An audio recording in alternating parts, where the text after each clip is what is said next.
How you doing? What is after I got K6ZSL, KJ6I, RZ, and what are the other stations after that? KJ6I, RZ.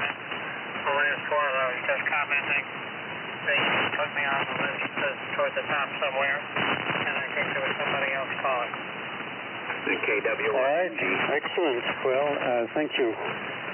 Thank you much for the earlies there, and you seem to have a good it's not the case for everyone, so I hope it's going to be okay. We'll find out. This is an I6Q here, and before I present the roundtable, is there anybody else who'd like to be on the list? An I6Q listening. November 4, Delta, Lima, Alpha. I got KW1MG, is that Mike, Japan? KW1NG is 10, Kilo Echo November. Okay, 10. Got you down. Do you have anything else? Over. Well, I'll take people as we go here, as we say, and get this stuff on net. It's a couple of minutes early, but that's close enough, so let's just do it. Well, good evening, everyone. This is NI6Q here in Flagstaff, Arizona. Beautiful day today, and very nice springtime. We actually had some rain last week, so which is quite unusual at this time of the year. Normally it's very dry in May and first part of June. Well, this year was kind of a monsoon before the season, so very nice and beautiful, very green, a lot of flowers and things like that. So there we go. Everything is okay here. I'm going to make the presentation of the roundtable, and we'll get right down to business. So welcome everybody to the Vintage Sideband Roundtable. This is an I6Q. I will be the host for this evening roundtable. Tonight, the station I'm using is actually a 75A4 receiver by Collins. And the transmitter, well, the exciter, is what they call a Model 1600B, which is very dark when it comes to nomenclature. Here, I've never seen, that anywhere else, but basically it's a reboxed, military reboxed Aldeco SSB 100F in a beautiful enclosure, and must have, cost a lot of money, to manufacture that. But anyway, it's basically the same transmitter except for the VFO. That is a 200 kilohertz VFO, and the normal LDO one is 500 kilohertz. This is followed by a 30S1 Collins linear, and this one is a doublet, which happens to be a dipole on this frequency. So that's the presentation of the station. So we meet every Tuesday evening at 7 with an informal gathering at 6:30. Record an early check-in list that will be relayed to the host station. This roundtable meets on or about 3895 kilohertz, plus or minus, depending on our VFO and QRM stations, and even crystal control, a few of them. Not today, I don't think so, but we were. To check into this roundtable, you must be using a radio that was manufactured in or before 1980, or be homebrewed with the equivalent technology. Transistors, tubes, hybrid radios are welcome if they were manufactured in 1980 or before. However, if you are a first-time check-in, you may use it for the purpose of inquiring about joining this group and obtaining a vintage radio. This group is a great resource for finding and repairing vintage equipment. We encourage vintage radio newcomers. New check-ins will be automatically moved to the top of the list. We have a website at groups.io/g/vintageSSB. with many station photos and files regarding the vintage SSB equipment. Our group also has an email reflector if you would like to access the website. And the reflector email, send an email to Mike, K6ZSR. His address is Mike at K6ZSR.com. That is K6 Zulu Radio. We also hosted a live video simulcast via Zoom. The simulcast is active during the roundtable sessions. To join these Zoom sessions, please send an email to Dennis, W6DQ, Delta Quebec. His address is W6DQ at ARRL.net. He will provide you with an ID and password and all the information to join. We have a discussion topic, what we call the question of the each round table. We're invited to participate as part of the session. Tonight the question is going to be, another the matter of the discussion, we're going to revisit, I think we kind of spoke about this before. We're going to revisit your thoughts about transmitter SSB generation. In other words, the filter type or the phasing type of, generating sideband. So, as you all know, you have a number of transmitters that use a particular phasing scheme to generate sideband, and AM for that matter, such as, all of the central electronic equipment with all the phasing units. Some helicopters like HT-37, HT-44, those are the other ones, maybe some more. Do you have any others? I think there's a Dr. Williams phasing rate, the 6100, if I remember well. But I invite your comments on that. What do you prefer? Versus, the filter type, which is everything else, basically. And your comments and experience would be appreciated there. And can anyone name or talk about, a receiver or a number of receivers that use the same phasing scheme or demodulation? That would be kind of interesting also. How do we recover audio there? What does it sound like? We can talk about that. So there we go. That's the station. That's the question of the night. At the end of each roundtable, there's a Golden Cup award that is given to a roundtable member who is singled out because of some outstandingly interesting, funny, informative, etc. comments made during their check-in. Before we begin, are there any announcements only of interest to vintage single sideband radio for now? Nothing heard. Okay, so do we have any other wishing to check in at this time?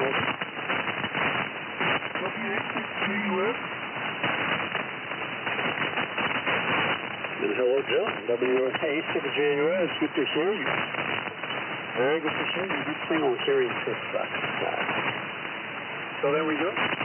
Well, I think we're going to go down the list here. And I think what I'm going to do is give it over to K2RP, who took the early. Thank you very much for doing this.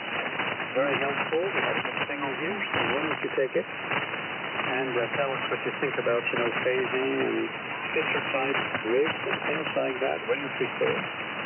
You pass it over to W6WHK Paul will pass it in turn to AK6R. Bob? AK6R. Pass it over to K7 ZTA.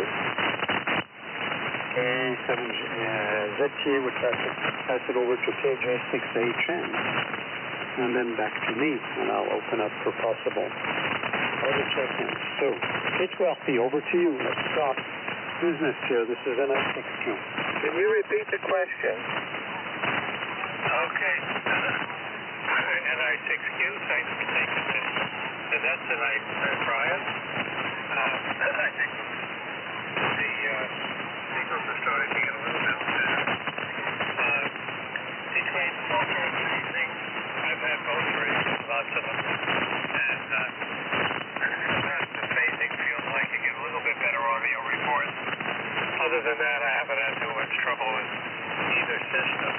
A couple of other rigs that are fairly common are also phasing rigs. You mentioned Central Electronics. 20A is also phasing the original. And the other one that's a little bit common is the Gonson GSB 100. The Gonson 100. Your 100. The GSB 100 is also a phasing rig. And also has very good audio.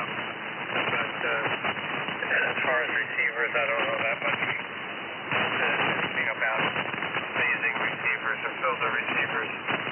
But you can ask the Gonson deal that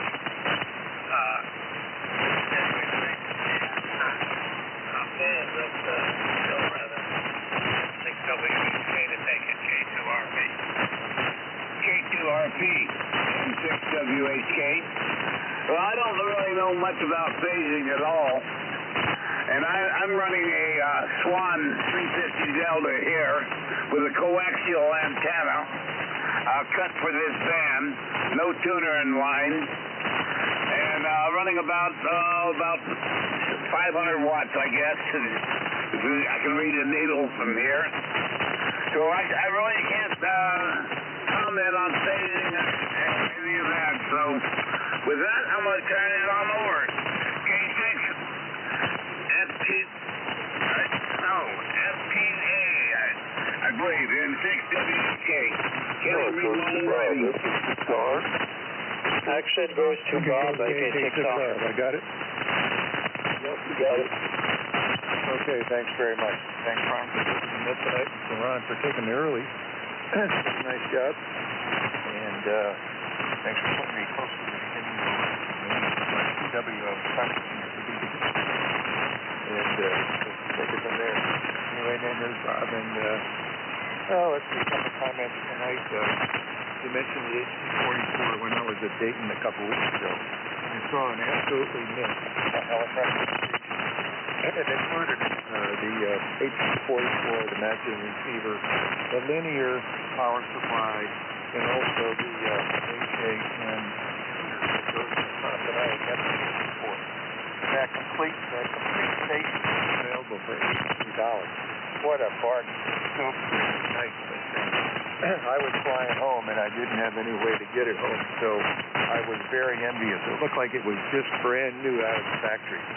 So that's the closest to the phasing rig that I've been in a long time. I had a GSB 100 for about a year.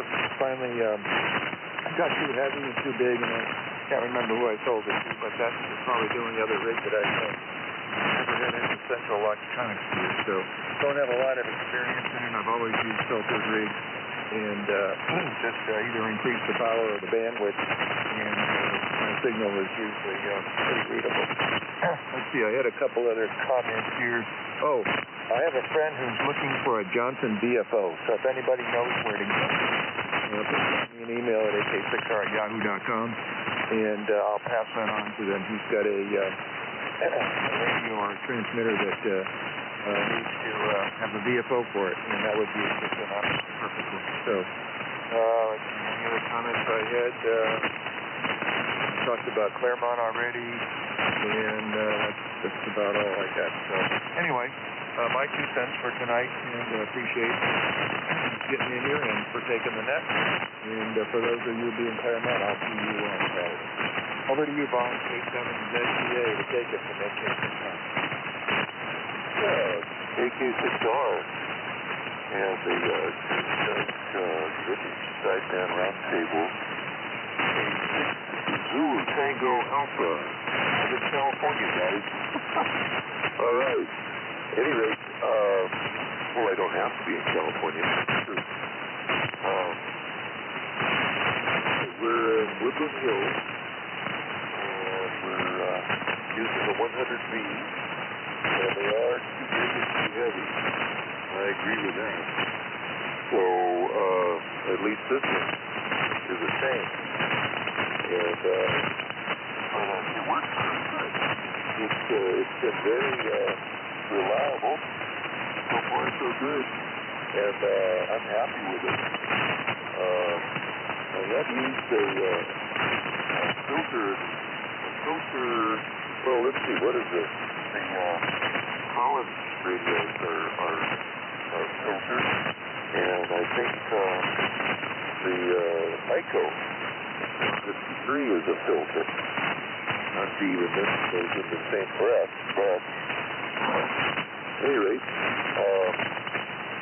and the antenna is an inverted V at 55 feet, and the microphone is a static 10D. And the runs through a tuner here, a 2060 tuner, and the so with that, I will go ahead and pass it to Max. And thanks for taking the early run and for jumping on it here. Brian. Yeah, Brian. Okay. KJ6HN, K6ZTA. Alrighty then. Good transmission there, Vaughn. KJ6HN here in Darwin, California. And running tonight the usual suspects, the Signal 1 transceiver and a 77SX amplifier out to a handmade dipole cut pretty much for this frequency. And I had some trouble with recently with this like homebrew tripod that holds up the eastern end of the dipole, and whenever the wind blows, which it pretty much does all the time in Darwin, when it blows strong, it can knock that tripod down. And so I made an improvement to it by basically running some Dacron cord down to a real heavy object right in the middle of the tripod. And so far, so good. We haven't had any violent winds here, but I'm hoping it will last because it's a real pain to try to re-erect that tripod by myself. It's a homebrew tripod made with 3 20-foot aluminum sections of some kind of structural aluminum. And so we'll see how it goes. Let's see, I gave the radio statistics. As to the question, I don't think I've ever owned a phasing transmitter. I know they're not that common. I understand how they work in theory, but all I have is the Signal 1 and my Collins S-line station. The Collins, of course, is filtered single sideband. And the Signal 1, I'm not sure. I haven't really dug into it. I'm guessing it's filtered, but it might not be because it's got a lot of solid-state components inside. Signal 1 might do it a different way. I haven't gone into that depth of study on the Signal 1. So that's what I've got here. Those are pretty much my 2 primary stations. I've got some other boat anchors out in the workshop, but they don't get on the air that much, and they need a lot of work. So that's what I have to say on the subject, and I've got some dinner guests coming over any minute, and so I need to go light the barbecue and get dinner fixings ready. But I'll listen out because I'm curious as to what people have to say, other people on the round table have to say about phasing versus filtered single sideband transmitter signal generation. So I'll listen out, but don't count. If there's a second round, don't count me in because I might not be around. All right? So let's see. According to my log, it goes back up to net control.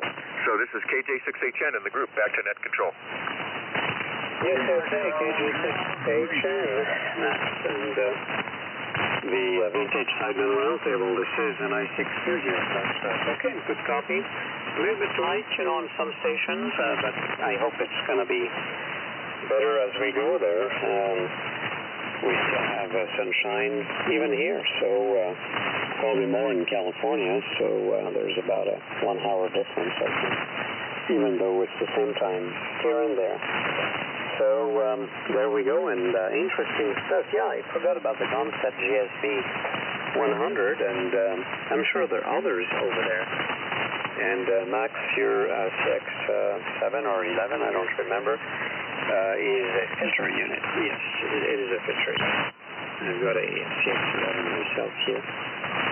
I love these rigs DLA, but they're a filtering unit. Nothing fancy there. They only have they have two 2.4 kilohertz filters, crystal filters that are cascaded. So there you go. All right. So before we go down the list further, do we have anybody else who'd like to be on the list? This is the Vintage Sideman Round Table now. November 4, Delta, Lima, Alpha.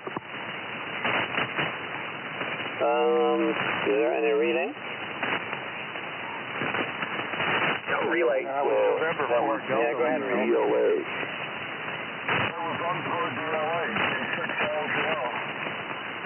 Oh yeah, I got K6LGL. It's not very strong at all, but I hope it gets better. I got you down. K6LGL.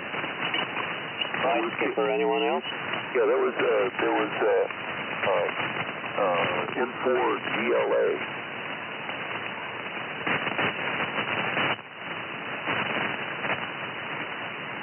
N4 DLA. Okay, I got K4 DLA on the list as well. Anyone else? You turned it over to me for 6LGL? No, I did not. Stand by. Skip, you're on the list. You're on the list. Stand by. Roger. All right, very good. So I got those stations on, and we're going down the list. This is the Vintage Sideband Roundtable. It goes to W6DQ. W6DQ, Dennis passed it over to KF6QNG. Then it would go to WB6RLC, Radio Lima Charlie. Then it goes to my neighbor, KJ7TR, Mike. And Mike, why don't you pass it over to WA9JIB, Bob. And Bob, pass it back to me. And we'll see. And the question for the night again is, we're talking about differences and topics about, filter, generation of sideband versus phasing. What is your experience? What do you like best? Etc., etc. Can anyone name a receiver that has also a scheme of that nature for recovering audio? I can name one. I can name two, as a matter of fact. So let's pass over to W6DQ. I'm sure you have an idea. Dennis, over to you. This is NI6Q. Oh, very good, Brian. And good evening to you. NI6Q and the Vintage Single Sideband Roundtable, W6DQ.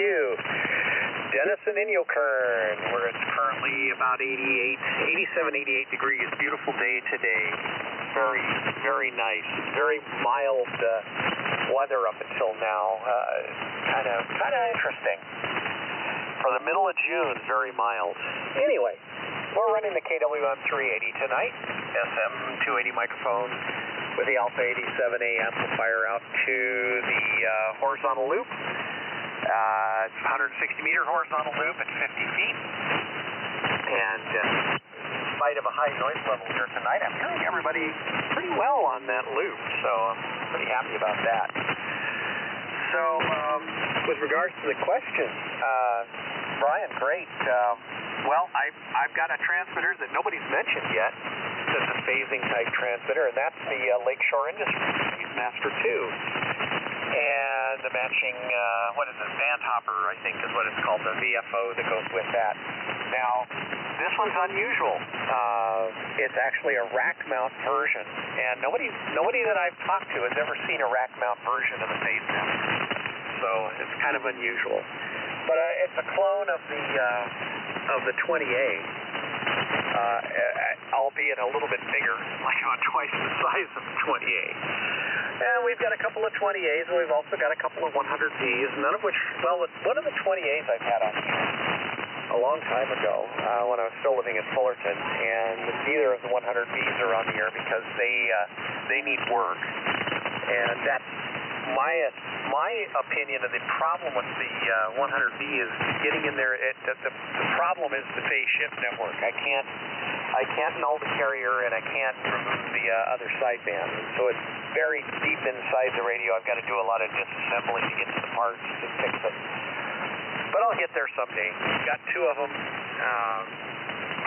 One of them is going to work someday, and the Phase Master has been working, but is in storage right now because I don't have a place to put it.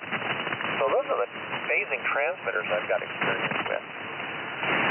As for receivers, I was trying to think of anybody who made an actual receiver that was a phasing receiver. The only thing I could think of, Brian, are the add-on demodulators, like the Central Electronic Signal Shifter, and I've got a couple of those here in the collection. Or not signal shifter, signal slicer. The Central Electronic Signal Slicer, and that uses phasing method to demodulate single sideband. As far as I can tell, I think that's what it is.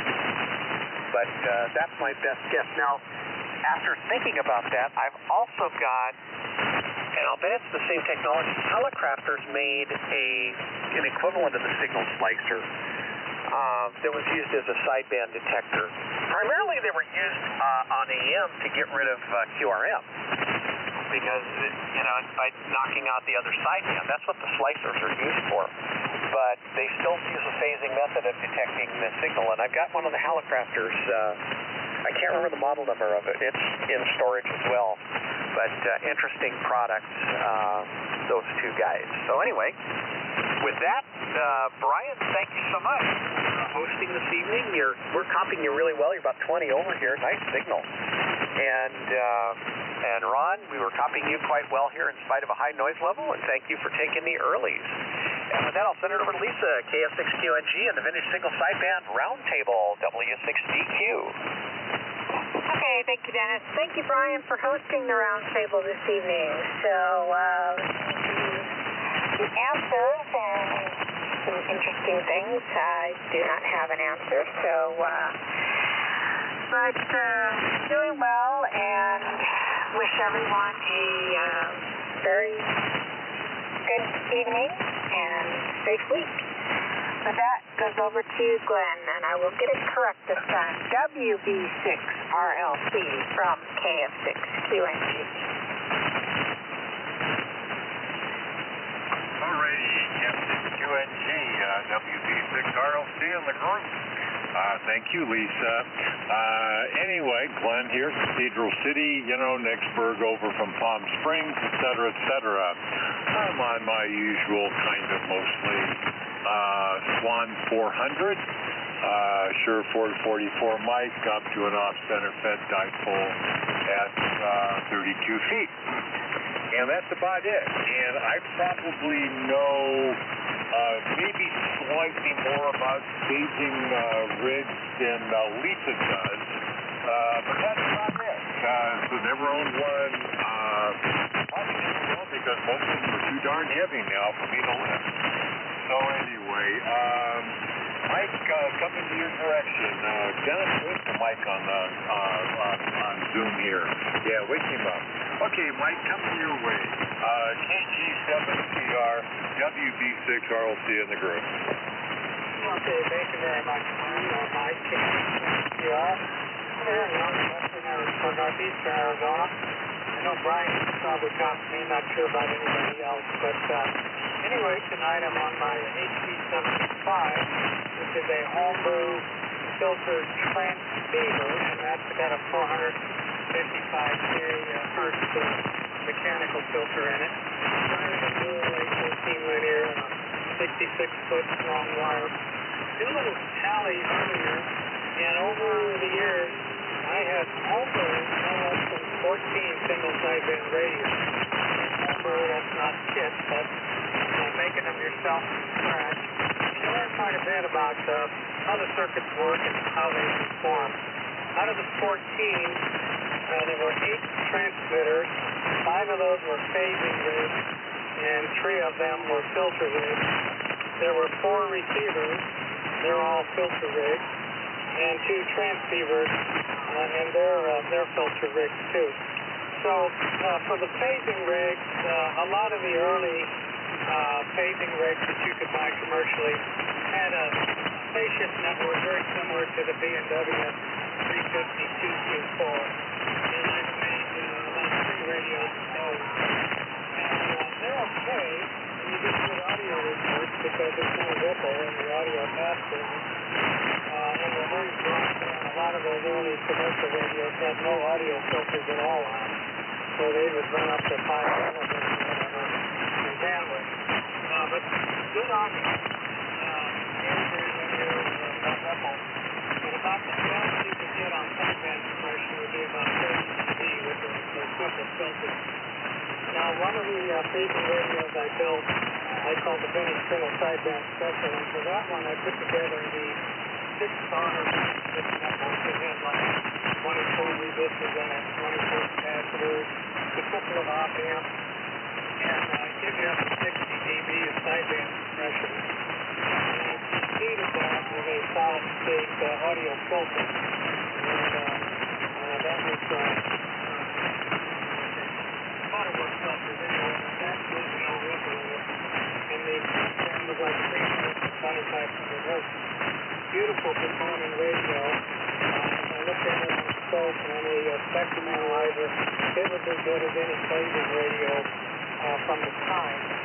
And no ripple in the audio transmitter. It had very good audio. That radio is now owned by Ned K5, who of course is a Central Electronics aficionado.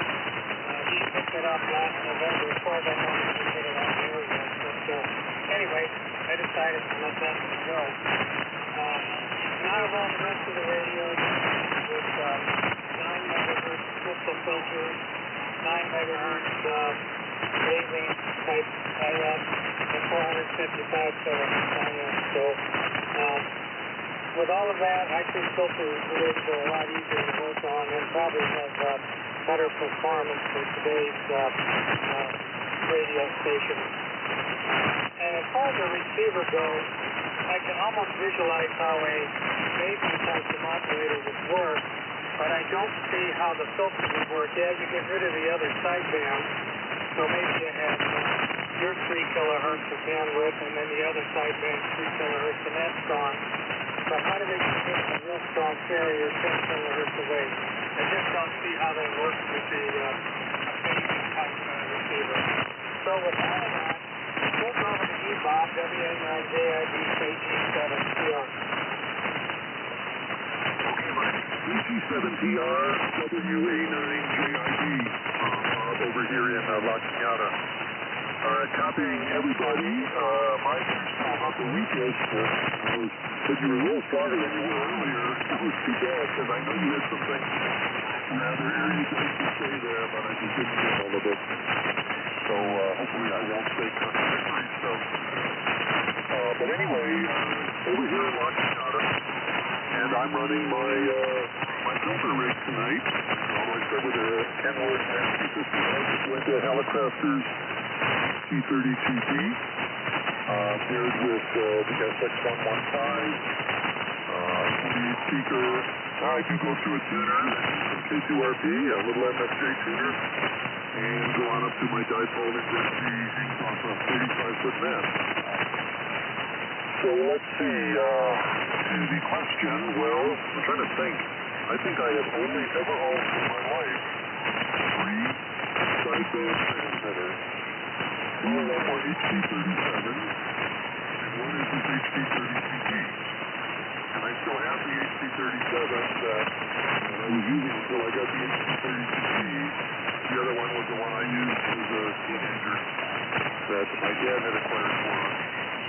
Now, I do have some transceivers which undoubtedly use filters, a couple of Yaces, things like that.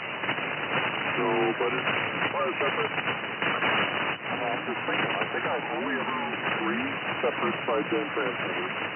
And 2 of them, the HD57, are phasing rigs. So at the time I first got the HC-37 in the 1960s, I just absolutely loved it. But not because I didn't know the difference between phasing and filtering back then. And just because it got me to keys those, and it looked beautiful, and there were Telecrafters. And but I got to tell you, the two controls on there to fill out the carrier, I think I did it once. Checked it every time I got on the air, but never had to move it. And the same I can check with the HC-37 I have now too. So they're very well designed, and they put out a signal. So I don't have any great preference one for the other, as long as it's, I know a little bit more about how they're generated now, but I don't really care as long as it gets the job done. However, I think it may be slightly more elegant engineering-wise to do a phasing generation than a filtering generation. Not that it matters energy-wise, but I generate some products that you don't want and are just going to filter out. Why not just phase them out in the first place? And it just seems a little more energy efficient and just a more solution. But obviously, in the battle to build sideband transmitters and transceivers, filtering won. So I don't know why it won.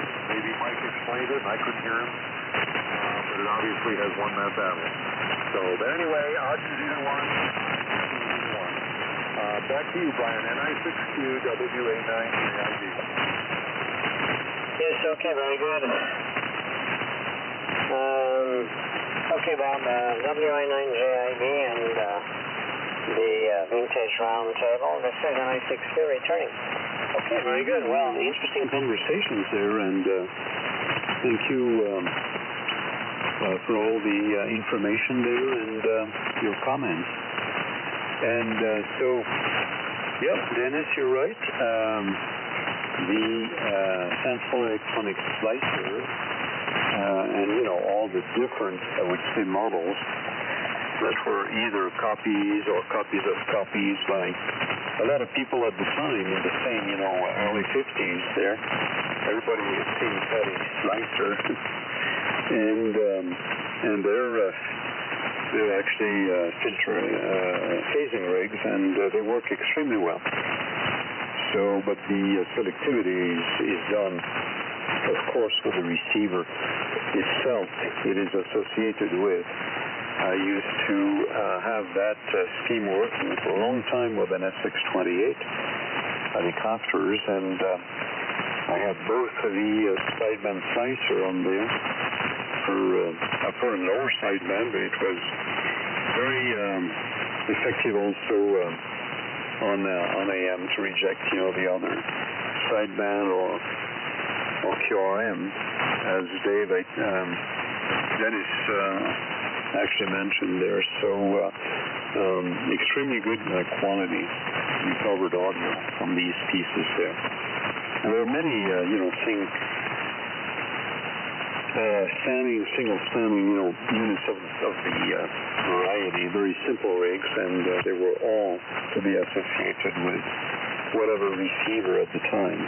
So there we go.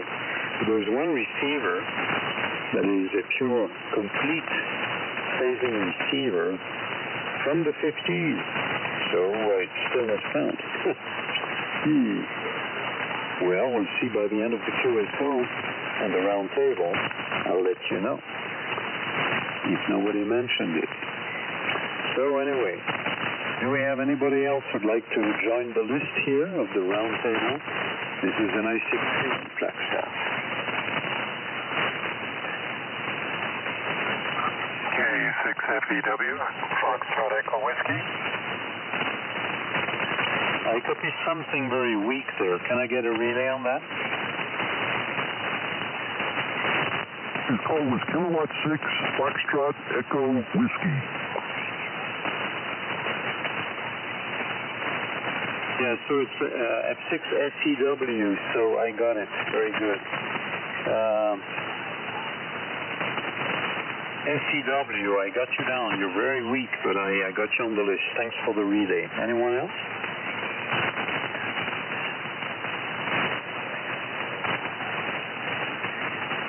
Nothing hurt, so I'll take some more in a little while. So W6WH, Mary, it's your turn. Why don't you pass it over to NY6L? Over there in the desert, sort of. And then Jay, pass it over to K6ZSR. Mike. I hope you're okay, Mike. Everything's okay here. And then Mike, pass it over to KJ6IRZ. KJ6IRZ will then in turn pass it back to me. All right? You're listening to the Vintage Sideband Roundtable. This is an I-62 Flagstaff. Larry, it's all yours. All right, thank you, Brian. NI6Q and the Vintage Sideband Group, W6 is WUH.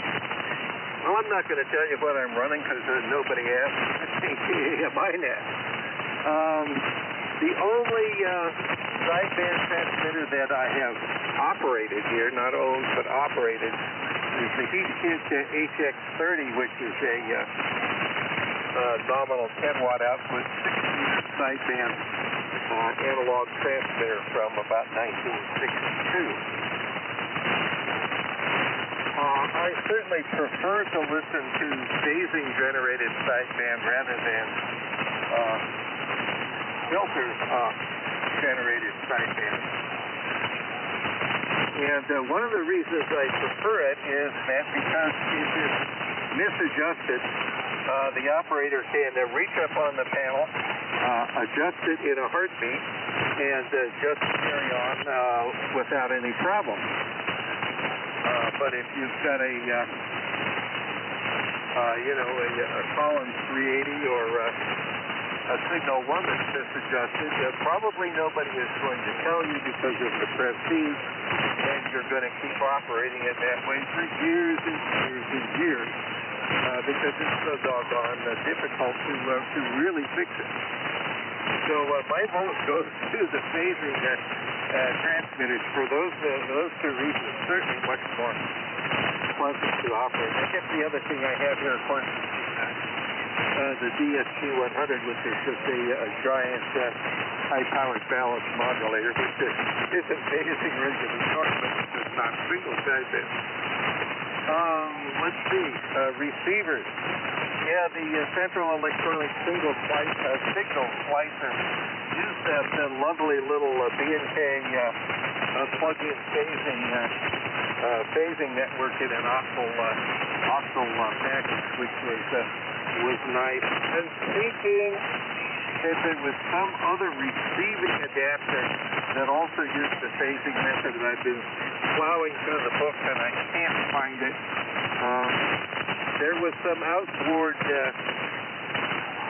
Hammerland sideband adapter, and I don't know how it works. I think it probably was phasing, but I can't find my info on it, and I just can't remember. But Brian, I know you've got a rabbit to pull out of your hand, and it's driving me crazy because I've seen it somewhere in the distant past, but I can't remember what it is.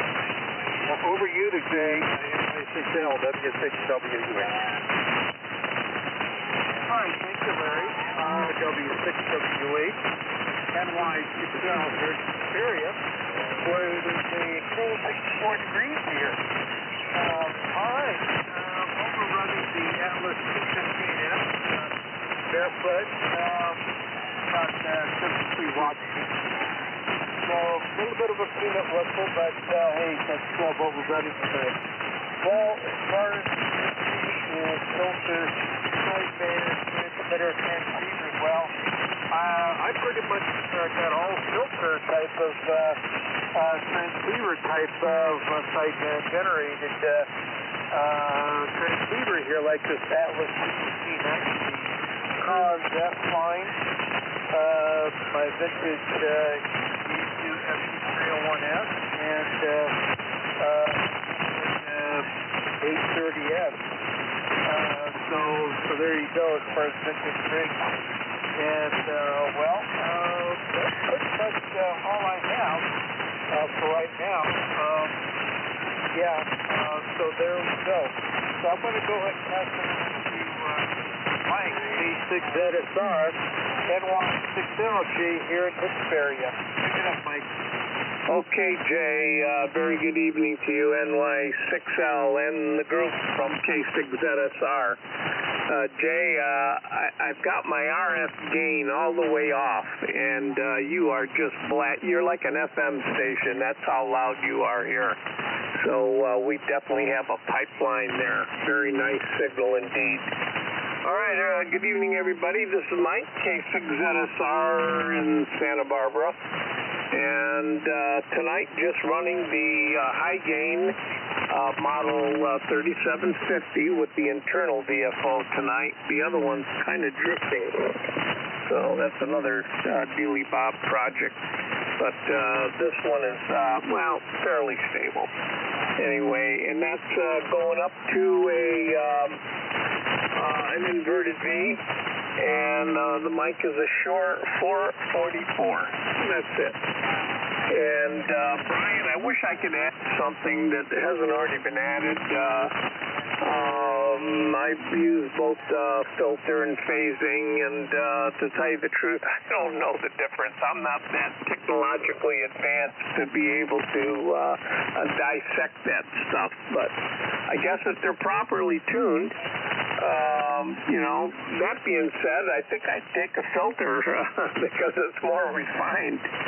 But in the early days when phasing was first on the scene, I don't think anyone complained. So I don't know. But I'm not the one to impart anything. By the way, Brian, I'd like to say hello to Frank, K6FEW. Frank used to be a real regular here a couple of years back. So, Frank, I want to be the first one to welcome you back here. I haven't heard you on in a long time. So I hope you become a regular again, Frank. Brian, over to you. NI6Q in the group from K6ZSR. Yeah, okay, very good. Thank you, Mike, K6ZSR and the group. This is NI6Q. Okay, good report from everyone. Everybody's Q5 here.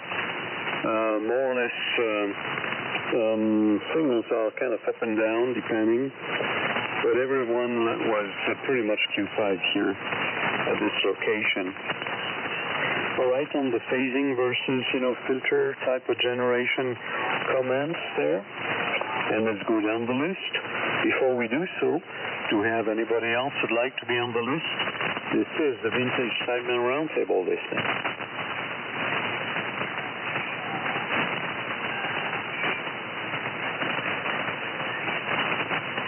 Any relay? Nothing heard at this point. So, let's go to the next group here. It's going to go to Ken, KW1MG. KW1MG, pass it over to John, WA6JUS. Then WA6JUS, pass it to K6LGL. K6LGL skipper, pass it over to K4ZLA, K4 Zulu Lima Alpha. And then it will go to Frank, FEW Frank. And that will be the end of the list. And we'll take some additional check-ins possibly after that. And over to you, Ken, for the Vintage Sideman Roundtable. This is NI6Q. Well, I don't really understand my title. Why to death?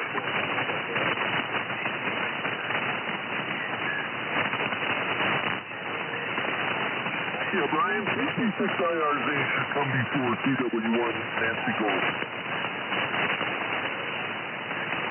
Yeah, it's quite weak now, so I don't know. Oh, yes, KJ6IRZ, as a matter of fact, was skipped there. So I don't know if Ken is talking or not. Nope. Okay, good. KJ6IRZ, sorry. Go ahead. It's yours, and pass it over to Ken, KW1MG, okay? Okay, yeah, so there we go. Very good, very good, Brian. Good evening to everybody else. And, yeah, I was going to go, wow, I can't even defend my title. Got the cup last week, and I guess everybody's afraid of the story I might tell. And my dog is making noise for no reason. Well, with this one, I have no way to back up the last story to this week's story, that's for sure, so I guess I can't get 2 cups in a row. Because I don't really do much for the side band type thing. I mean, I enjoy getting on and saying hi and that type of thing, but I really dominantly just play with AM gear. That's kind of my enjoyment aspect of it. However, on the East Coast, I did use an HT37 for quite some time as kind of the bedside transmitter with just a little, frequency cut 8-meter dipole, so that when I wasn't at the shop where my homebrew transmitter was, which was fun to run, I'd go home and late in the evening I could at least get on 80 meters with the HT37. And I always had a pretty good time with that, and I used it to, in several different modes. So that's about the only transmitter I ever ran that had vintage capabilities. However, right currently, I do have a very cool HT32A, which does need some love. Recorders kind of dried out and other things going on, but I'll get to that at some point in time because it's in very, very nice shape, so I would like to get that up and running, and I'm going to kind of tie that with the R388 that I have here that has product detector and all that type of thing inside. And that will, at least my vision is that will be kind of the sideband rigs for the future there, which is why they're sitting on the shelf. But beyond that, the only other thing that I've ever had that had sideband is an Icon 735. Even back in the 90s, that was the radio I had, was an Icon 735.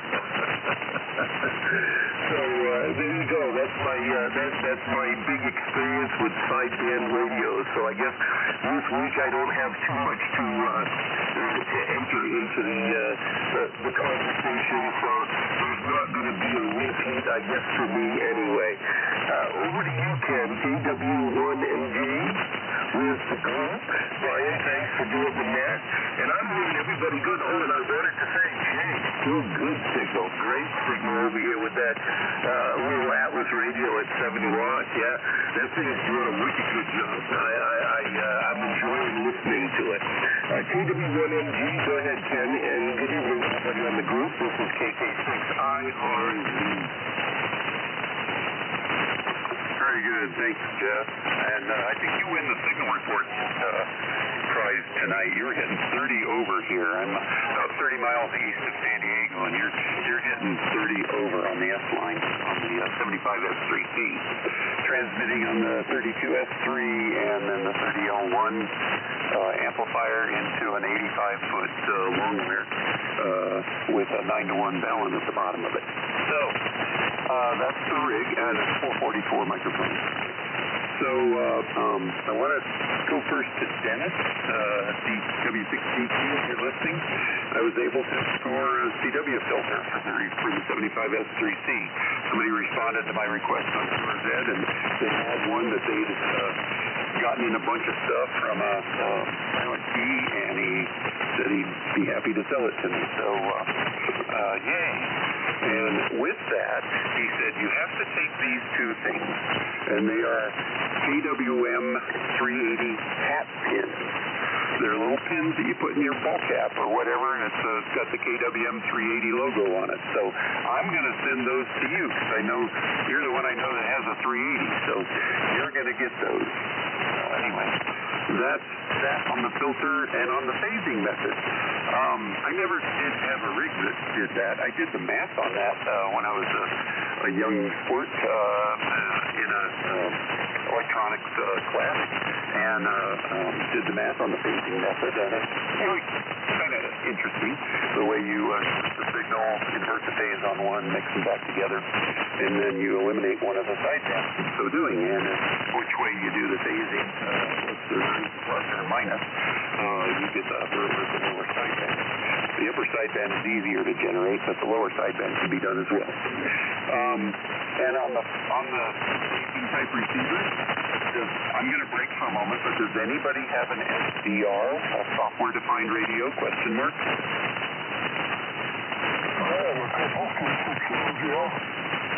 Then you have a phasing receiver.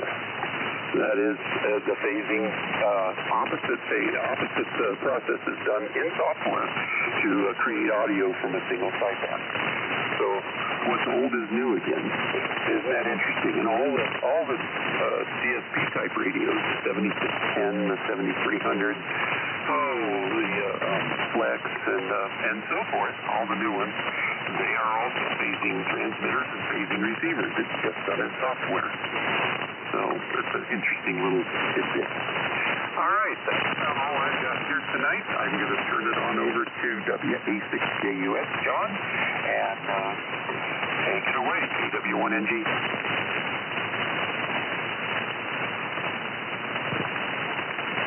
W1NG, WA6JUS, this is very educational. So I put by the radio on very sensitive. This is the Galaxy 300, and I'm certain it is the crystal receiver. And so I do have my this line, which should be tonight. I don't think there's anything wrong with it.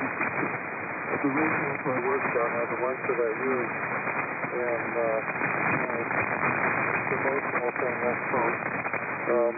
There's a solid, the tech probably will help me bring the S line up and get it back going. But anyhow, thanks guys. Galaxy 300. Okay, back to Jeff Control, WA6JUS. Yes, JUS, I'm John. Good to have you on board, and your Q5, not very strong here, but Q5, and Ken, you were a good copy. No problem at all. So there we go. It goes up to K6LGL. K6LGL passes over to K4ZTA, ZLA, pass it over to 6FEW, Frank, after that. And then we'll open up for possible late check-in. You're listening to the Vintage Sideband Round Table. Go ahead, Skip. Okay, thank you, Brian. 1062, the Vintage Sideband Round Table Net. K6 Little Green Light, Skip in Santa Monica. I'm on my 902 AM, which is an interesting thing. It's got a double balance mixer as well as a filter type. I'm not against phasing rigs, and the reason that they sort of lost out to the filter rigs is a very simple thing. They didn't have good, stable signal sources, and the 7360, which is a popular tool to provide the phase shift required, that was not too stable. There was a design attempt to do it. So eventually, when the mechanical filter or a combination of crystal filters came along, that went out. But Mike or Ken KW1NG, absolutely right. All the new rigs are back to being phasing. The reason why with the digital synthesizer providing very precise signal, and the phasing is done digitally. So, we're back to a technique which is now software. So I'm not against filtering. Filtering, I think, kind of lost out to the phasing lost out to the filtering, simply because of lack of signal stability and the maintaining of the proper phase shift. Phase shift drifters with this, and had I used hot carrier diodes in a double balance mixer, which became available, many years later, they could have done the same thing. Oh, well, so it goes. Well, a couple of amazing days, I think my Gonsa Sidewinder, I used one, and I think the Craig Venus was still a phase type thing. And very early transmitter had on 2 meters there. But, hey, when things are working right, phasing is okay. But it does require adjustment. 73. I'm not too sure who I told it to, so I'll kick it back to you, Brian. Good luck. And nice to hear from some stations I haven't heard for a while. An interesting comment. NI6Q. And vintage Skynet. K6 Roller Green Light. Okay, Skipper, really good. It goes to K4ZLA, then FEW. Go ahead.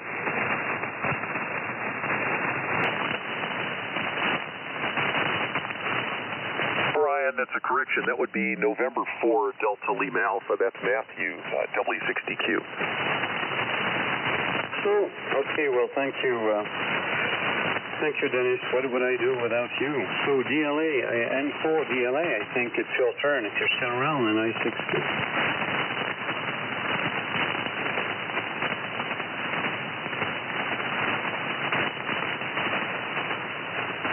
N4 DLA, it's your turn. Go ahead.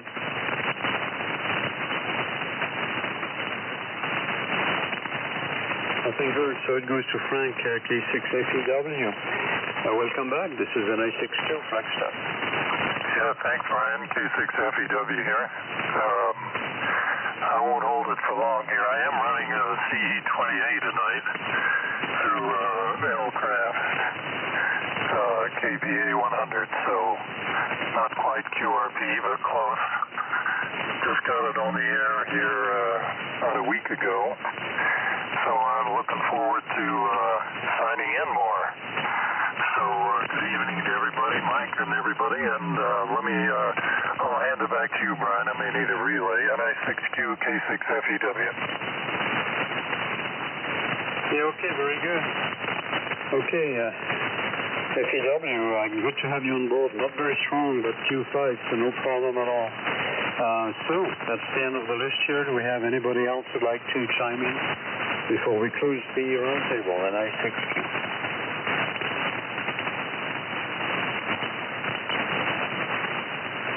Nothing heard.